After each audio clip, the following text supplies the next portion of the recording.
Olá pessoal, sejam bem-vindos a mais uma conversa aqui no nosso canal da Sociedade Chesterton Brasil, onde eu quero falar com vocês, na verdade fazer uma relação, certo? Então eu vou começar as coisas, talvez do final para o começo, certo? Que é entre dois capítulos, que é o capítulo 5º aqui do Homem Eterno, né?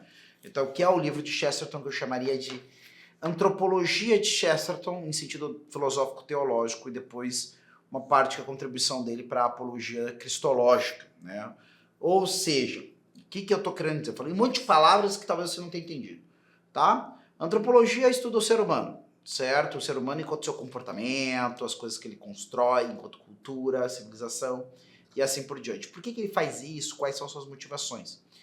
Quando eu tento encontrar o que é o ser humano, e aí se explicar, olha, o ser humano faz civilização, o ser humano faz religião, o ser humano faz sei lá o quê, o ser humano se comporta assim, é porque ele tem essa e essa característica no ser dele. O que é o ser humano é isso, logo por isso ele busca tais e quais coisas, ele tem tais e tais perguntas, e para responder ou para satisfazer esse desejo que está dentro dele, porque ele é do jeito que é, então ele faz tudo isso. Então aí eu falo de antropologia filosófica. Eu procuro na filosofia uma resposta, né? Por que o homem faz o que faz, sofre com o que sofre, se alegra com o que se alegra, tá?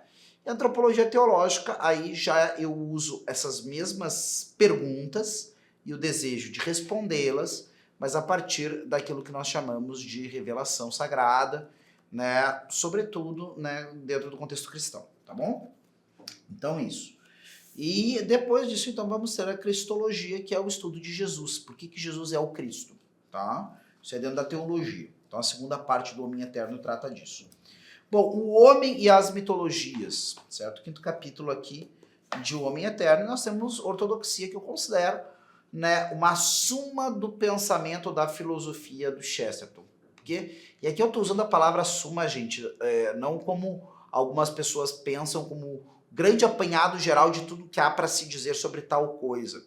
Mas é um apanhado integral, certo?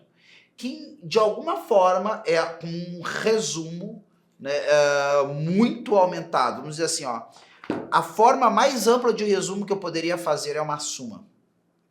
Porque o pensamento de Chesterton aqui em ortodoxia está em 1908, tá? Então isso aqui ele sofre da ausência de várias percepções que Chesterton terá depois ao longo da sua caminhada de reflexão e estudo, que se encerra na década de 30 com a sua morte.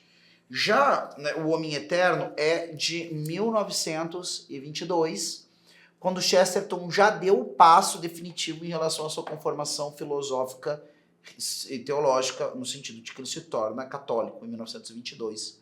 Então, não existe outra mudança significativa em Chesterton. Aqui eu ainda tenho Chesterton anglicano, aqui já é o Chesterton católico. Porém, aqui está, né, radicado as ideias fundamentais do pensamento chestertoniano, como elas vão se apresentar até o final das contas, inclusive num livro como O Poço e os Charcos, que nós publicamos aqui, e que vai ser como que o ponto final de Chesterton, aquelas ideias especialmente teológicas que ele apresentou ao longo de toda a sua obra. Tá bem? Então, vamos lá. Aqui, o que eu quero relacionar dentro de ortodoxia? Então, vamos lá. Novamente, relembrando. Eu estou partindo do capítulo 5 de O Homem Eterno, tá? E estou relacionando ele com o capítulo 4 de ortodoxia. Capítulo 5 de Homem Eterno, O Homem e as Mitologias. Capítulo 4 de ortodoxia, A Ética do País das Fadas, tá? Então, alguns já estão até mesmo relacionando. Ah, claro, fadas tem algo a ver com mitologia e assim por diante, certo?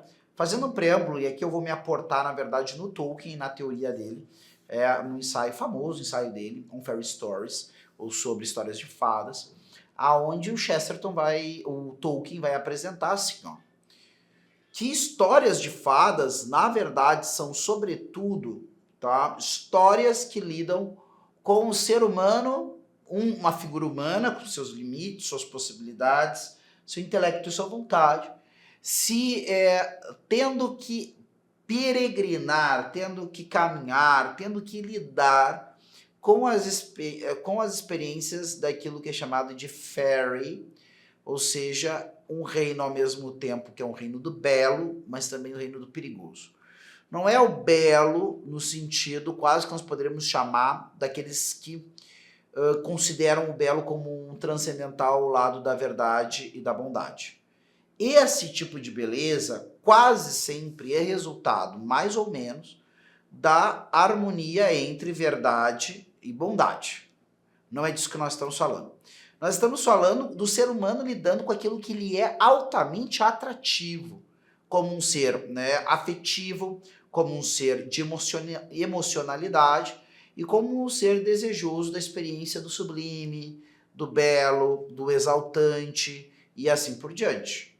Esse homem que tem um pendor para isso e é seduzido por aqueles que são mais ardilosos do que ele, certo? Essencialmente os demônios, tá? Para o mal a partir desse tipo de coisa. É aquela história, minha mãe sempre dizia, se o capeta sempre se apresentasse, como um ser horrendo, com enormes chifres, vermelho, fedorento, não haveriam pessoas fazendo a vontade dele. Então, claro, existe o processo que nós chamamos de sedução. Então, o homem nesse local de sedução, e por isso de perigo, precisa lutar pela unidade da sua personalidade e pela unidade no bem. Ou seja, onde é que reside a unidade da personalidade humana? No bem, na verdade. Então ele vai estar desincumbindo as suas ações nesse local. É interessantíssimo um trecho também, aqui eu remeto ao Tolkien, que nos dá uma bela imagem disso. Se alguém quiser, acho que é o segundo capítulo de As Duas Torres, que é a segunda parte de O Senhor dos Anéis, ele vai ter um diálogo entre Aragorn e Elmer, o sobrinho do rei Théoden. E aí o Elmer fica meio espantado, porque ele vê aquele grupo estranho, um homem, um elfo e um anão andando juntos, e procurando hobbits, que são seres ainda mais fantásticos para ele. Anão, elfo e homem eles já tinham visto. Agora, hobbit é uma coisa que eles nunca tinham visto. Então, imagina assim, é como se você encontrasse, né, um americano, um queniano e um chinês juntos em busca, né, sei lá, de um Pegasus perdido por aí.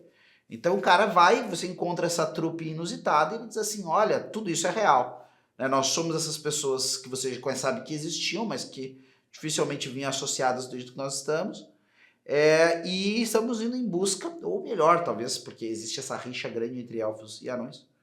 Então, se você poderia pegar aí um israelense, um palestino e botar aí um terceiro na história aí, certo? Em busca desse ser fantástico, que é esses pequeninos. E aí o Elmer diz assim, olha, eu não sei mais o que pensar. Nós andamos por aí, seres de antigas lendas começam a serem afirmados como reais. O anão anda junto do elfo e assim por diante. E aí o Aragorn puxa as coisas de novo. Olha, meu amigo, a verdade é a mesma coisa do que foi, o que é hoje é ontem. E um homem tem que saber discerni-la, seja na sua casa, na intimidade do seu lar, seja nos grandes salões dos reis. Então é isso. As histórias de fadas, que são na verdade, e por isso, claro, Rodrigo, desse contexto, as mitologias são histórias de fadas, para essa visão, para a visão do Chesterton, eu não estou cravando que certo?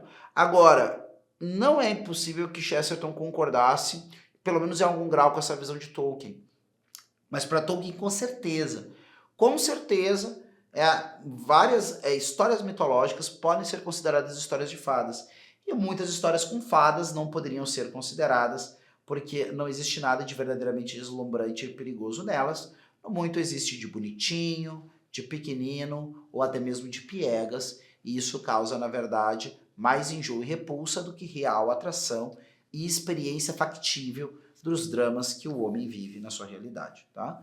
Rodrigo, o que isso tem a ver com o mundo real? Bom, qualquer pessoa que esteve diante da disjuntiva de ter um prazer, um poder ou dinheiro de forma extraordinária, mas para isso precisaria fazer alguma coisa que sabia que era errado, ou precisaria desprezar pessoas ou dar menos atenção para pessoas que você sabe que pela ordem natural deveriam receber mais atenção, ou ter opções que, olha, não é errado, mas está muito perto de ser. Toda pessoa que já passou por isso, e provavelmente você já passou por isso, sabe do que se trata, estar diante do fascinante, do sedutor e ter que rilhar os dentes, pedir até ajuda dos demais, como um Ulisses, perto do canto das sereias, para se segurar e não correr, né, em vista daquilo que é extremamente sedutor, ao mesmo tempo que você não tem muitas dúvidas de que não é para você ou é errado.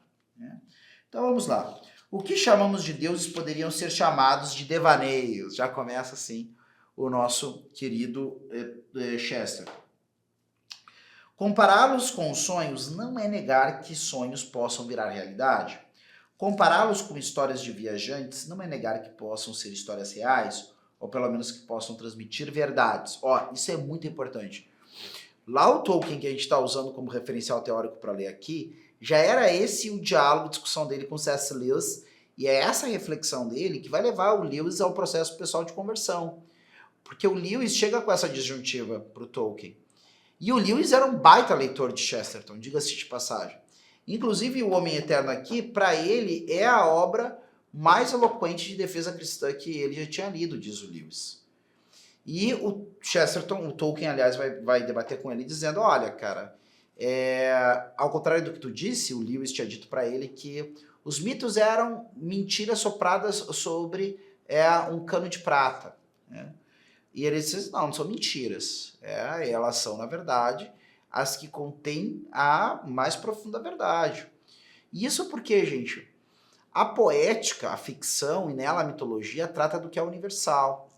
E só essa universalidade contida no mito, no conto, certo? Ou mesmo num evento ficcional, dá conta de ser aplicada aos eventos históricos. Ou seja, diante de nós passa a história. Pessoal, quantas pessoas olham para os eventos históricos e não tiram nenhuma lição acerca disso?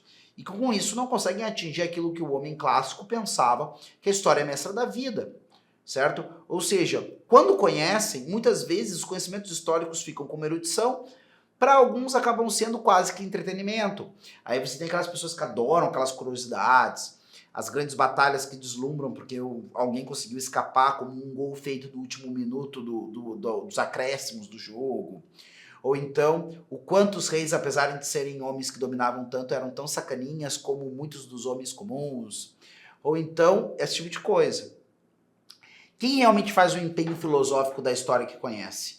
Quem é capaz de aprender verdades universais? Aonde essas verdades universais são intuídas? Nas mitologias, nessas ditas histórias de fadas também, segundo a leitura do Tolkien. Tá? Na verdade, são o tipo de história que o viajante conta para si mesmo. Todo esse assunto mitológico pertence à parte poética do homem. É estranho termos esquecido hoje em dia que um mito é uma obra de imaginação e, portanto, é uma obra de arte. É necessário um poeta para criá-lo. Apenas um poeta pode criticá-lo.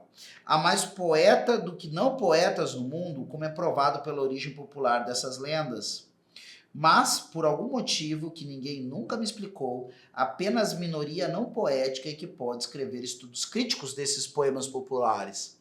E o que o Chesterton está querendo dizer com isso, né? Existem mais poetas do que não poetas, tá? Isso aí até algum tempo atrás, às vezes, a questão, às vezes, o próprio epiteto, o próprio qualificativo, um adjetivo, poeta, na verdade isso não é um adjetivo, isso aí é uma descrição de uma atividade, eu estou dizendo que o cara é. Eu estou substantivando uma pessoa, né, dizendo que ela é poeta. Mas alguns tratando isso como adjetivo falam de gente sonhadora, pouco prática, com pouco senso comum e assim por diante. E, gente, não é desse poeta que o Chesterton está falando aqui, é justamente do contrário. Um bom exemplo de poeta que poderia ser, seria um Shakespeare, que ao mesmo tempo que escreve coisas muito boas, certo? Tinha pleno senso que os boletos tinham que ser pagos, tá? E fez o que foi preciso para pagar esses boletos, inclusive escrever muita boa poética, pensando em ficção. O próprio Chesterton. Já houve pessoas que me relataram que assim, chegava a Francis para ele com as contas do mês e ele tinha que pegar e tirar os contos do Padre Brown ali da cabeça para poder pagar aqueles boletos, tá? Então, que acha que o poeta, né, é sempre um cara pouco prático, olha, é pouco prático o poeta ou que tem a vida resolvida ou que não está preocupado em resolver a vida. O poeta normal, que tem contas para pagar e uma família para levar para frente, está muito ligado, em todas essas questões práticas e trata sua arte também com uma certa praticidade e objetividade. Até o próprio Tolkien, exemplo disso que nós estamos falando, se vocês pararem para pensar que ele só podia demorar do jeito que demorava para escrever o que escrevia, porque ele não dependia daquilo ali para ganhar o pão dele, afinal ele era professor de uma das principais universidades do país, o que não o deixava na categoria de rico, mas também o afastava muito da ideia de proletariado. Tá? Então é isso. Então é importante entender o que é essa capacidade de poética do comum. Não é essa capacidade de querer dizer assim, essas coisas meio conceituais. Eu acho que tem uma coisa que o que o Chesterton critica em algum grau aqui está muito ligado com a maneira, né, de literatura que alguns bem pensantes consideram a mais elevada. Aquela literatura hermética, assim como a arte, né, moderna ou pós-moderna, que você precisa de um hermeneuta para ela fazer sentido para ti, tá? E não, ela deveria comunicar por si. Muitas vezes o que a imaginação de uma comunidade percebe é que ela precisa, de alguma forma, chamar a atenção dos seus jovens e também dos seus velhos para verdades que nunca podem ser esquecidas. E talvez depois de um tempo isso tenha que ser feito com dragões, porque eu não consigo mais prestar atenção quando as pessoas me falam da vida pura e simples. Enquanto eu vou progredindo mais na sabedoria, às vezes a coisa mais banal do mundo, como uma folha iluminada pelo sol, já pode ser mote para eu fazer oração ou reflexão filosófica mais profunda do que com todos os aparatos da literatura. Só que são poucas pessoas que alcançam esse lugar. Então, eu pego essa imaginação, né? Imagine se eu falasse que tal coisa que é comum aqui existe de uma maneira incomum. E a partir desse evento em comum, por exemplo, um animal gigante, eu trato da história de um rapaz que encontrou este animal gigante. E aí então descobriu que precisava fazer alguma coisa que levaria ele a superar qualquer obstáculo que um animal tão poderoso impunha para ele. Dessa forma, eu começo a prestar atenção na história, porque eu quero saber como que aquele menino vai superar o grande monstro, a preguiça gigante, sei lá, né? Ou então um dragão para alguns contextos que estão por aí, ou coisa que eu valha. Só que prestando atenção na história do menino que precisa superar o monstro, eu acabo prestando atenção nas virtudes, nos defeitos, nos erros que ele comete, nos esquecimentos naturais que ele pode vir até ao longo do caminho. E isso me obriga a pensar em mim em todas essas situações, né? Então, assim, e isso vai repetir sempre. Aí vocês podem ver que isso é a popularidade da maioria das histórias ficcionais que ainda faz sucesso até hoje, gente. Não adianta. O homem comum não vai se interessar por essa coisa performática que às vezes é considerada, né, essas formas modernas e pós-modernas de arte, entre elas da arte literária, tá? Ah, Rodrigo, mas para ti não tem mérito? Eu acho que até pode ter perfeitamente. Existem algumas coisas bem modernosas, bem alternativas aí, que eu acho interessantes e que me atraem. Agora, francamente, aquilo ali só tem significância para mim, porque eu lá atrás fui formado pelos conceitos bem simples, bem comuns e bem compartilhados dentro do senso comum, certo? Que me fazem olhar para aquilo lá, justamente saboreando o estranhamento em relação ao sei que aquilo ali é real. O que eu quero dizer para vocês é o seguinte: vocês podem até olhar um mundo de nonsense ou de pós qualquer coisa que vocês achem interessante, e eu também acho várias, porém vocês não querem morar ali, certo? Tampouco querem tomar, né, aquelas experiências como lição para o que vocês fazem. No mínimo é como alguém que observa alguma coisa muito bizarra, mas que mas justamente essa bizarrice acaba sendo a coisa, né, tornando a coisa curiosa. Então, isso que eu percebo, que essa literatura ou essa arte, né, desprovida de compromissos, porque aqui que tem uma coisa também na mitologia que os homens ao longo do tempo ensinam. Essa mitologia, ela é fruto, não estou dizendo, gente, só vai ficar muito claro, é ingenuidade acreditar que toda vez que os nossos antepassados construíram histórias coletiva ou pessoalmente, histórias de ficção, mitos e romances assim por diante, eles estão propriamente procurando nos ensinar alguma coisa. Claro que pode ter perfeitamente muitas histórias, a gente sabe que algumas bem concretamente foram pensadas assim. mas muitas não. Existe, o Tolkien fala disso também dentro, né, do Unfair Stories, simplesmente o fato de que nós criamos histórias ficcionais porque podemos. Porque nós podemos abstrair, está bem? Então, por exemplo, o que é o verde? Né? Ou o que é o roxo? Não existe o roxo, para nós como experiência, não existe o roxo em si. Existe alguma coisa que é iluminada e, diante daquela iluminação dela, a refração da luz faz que ela nos apareça como roxa, tá? Então existem coisas roxas, existem coisas verdes. Mas nós temos essa capacidade, né, praticamente divina, de abstrair o roxo das coisas roxas. Sei lá, eu posso abstrair o roxo da berinjela. Eu não preciso trazer sempre junto comigo a palavra berinjela e roxo. Eu posso simplesmente dizer roxo e dizer berinjela. Eu posso, não preciso trazer toda a vida grama e verde juntos. Eu posso dizer grama e eu posso dizer verde. E eu posso dizer que a grama é roxa. Vocês entendem a mágica disso? E a partir disso eu posso criar um mundo onde a grama não é verde, onde a grama é roxa. E te contar uma história aonde, cara, deixa eu te contar uma história. Ah, cara, olha, tô legal. Em toda história que eu já ouvi, a grama é sempre verde. Não, não, não, calma aí. A história que eu vou te contar é um lugar onde a grama era roxa. Então, grama roxa? Calma aí, peraí. E aí tu pega a intenção da pessoa e aí começa a história.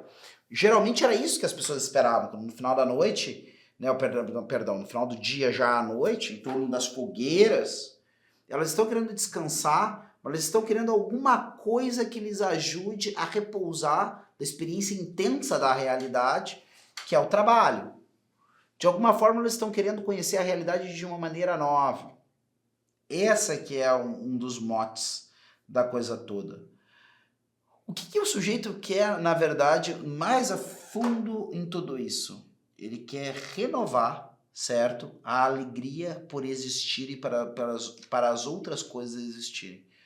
Mas como o ser humano, com seu olhar cansado pelo pecado, se acostuma a tudo, volta e meia, né, ele se acostuma, inclusive, àquelas coisas que são dádivas ao qual ele deveria agradecer a cada segundo. Por exemplo, poder respirar ao ter a luz do sol.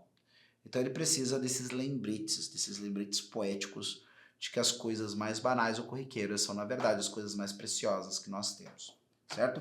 Eu vou ficando por aqui e depois a gente vai dar uma olhada nisso ali no nosso 4º capítulo de Ortodoxia. Até lá!